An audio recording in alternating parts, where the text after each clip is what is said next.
All right, so you've got your team together, you've got them committed to the goal of low carbon, you got them trained, got contracts written up, communication strategies in place, and then you've evaluated the site or a selection of sites on how much renewable energy can be generated there at the end of the day to work backwards.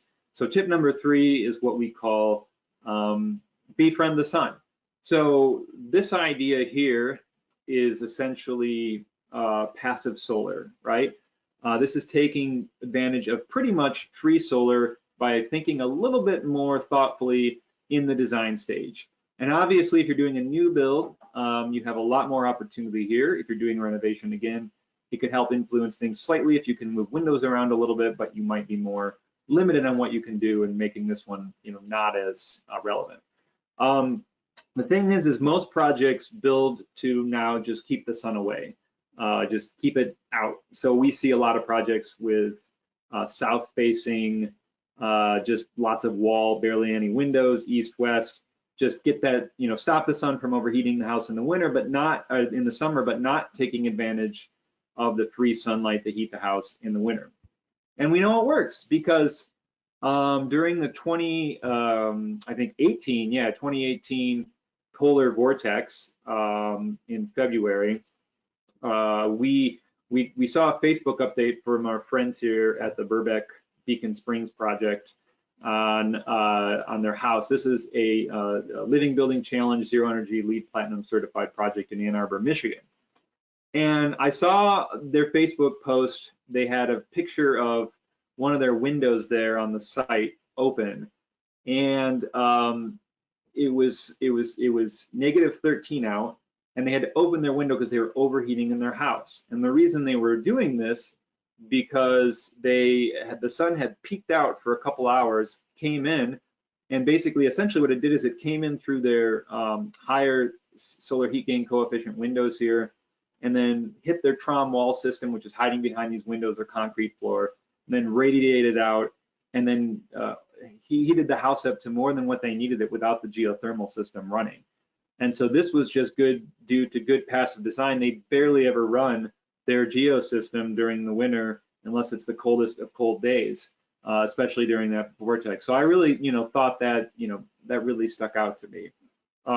This is our friend Image Design, longtime member, LEED Platinum, Zero Energy Ready house up in Michigan as well. And you can just see the way it's designed for passive solar is it's got that very long east-west axis with a lot of glazing on the south side here and a lot of overhangs and a white reflective roof. So that makes sure the sun only gets in from when it's low in the winter, gets in, and then when it's high in the summertime, bounces right off and doesn't overheat the house. And if we could take a tour around, and we have a tour on our website of this one, but if you could take a tour around the back, you'll see that there's less glazing, definitely on the north side of the house. So again, what we're looking at here is being strategic with your solar heat gain coefficient. So having a very low, it's a 0 to 1 rating, low meaning less solar heat gets in. So if you're not having the overhang approach, like maybe on a retrofit, and you don't want that sun to overheat the house, you might want to bump that number up.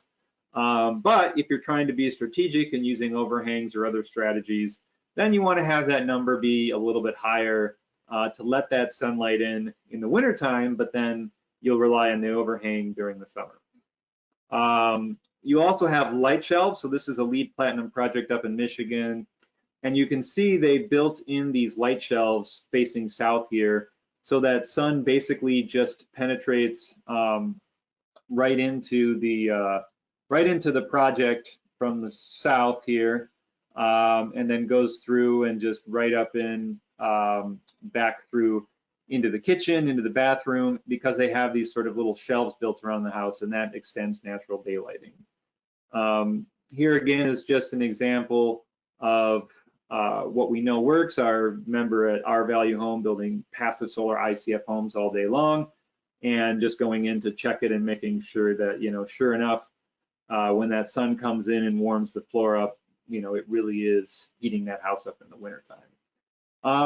So from a design and tool standpoint, window shading analysis standpoint, we have a session on USGBC or on our YouTube channel. You can check that out, helping you meet LEED or net zero, and just understanding more strategic ways to do passive solar design for window shading and overhang.